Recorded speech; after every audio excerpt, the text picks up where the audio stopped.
So back to, so basically the king says, well, I don't want him playing with no more children like that. I want him to go off over to where the knights are to learn to be a soldier.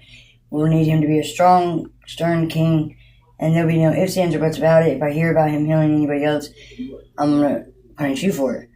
So the queen is like, not understanding why he was so mad about it, but, all the men understood it because he wasn't being a stern prince like he needed to be. He wanted to love and nourish and let everybody know about God, and that wasn't the king that he wanted. He wanted him to be the one to stand for his kingdom. Anyway, so he's over there and learning to be a knight with swords and stuff, and Jesus like, this is not what I want to do. I want to hang out. I want to show y'all how to nourish yourselves and love yourselves and be good to each other and be kind. And so as he grew up, and he learned sword fighting and all this other stuff, he kept telling himself, this is not me. This is not what I was here for.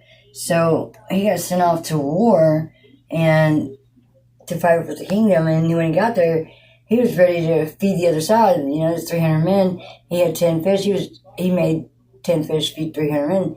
And so their knights that were on his side, he's like, what are you doing? You can't be doing that. You're supposed to be leading our group. And so at that time, he felt like he had done wrong again. There's nothing he could do was ever right. And Mary was hoping that the birth of his birth would not follow him, that he'd have a normal life. But he couldn't have a normal life because God was there the whole time trying to lead him the way and show him. And so that being said, he went off on his own. He left his kingdom and his soldiers standing on their own, and they put a warrant out for his arrest for doing so. And then, he ended up being all alone and had nothing at all to stand on, except for his backbone and God above him. And so he ended up, this is my opinion now, he ended up, getting some friends because he was such a good person, and started, helping them build houses and whatnot. And stay tuned. The next one should be, actually, we got a few more minutes.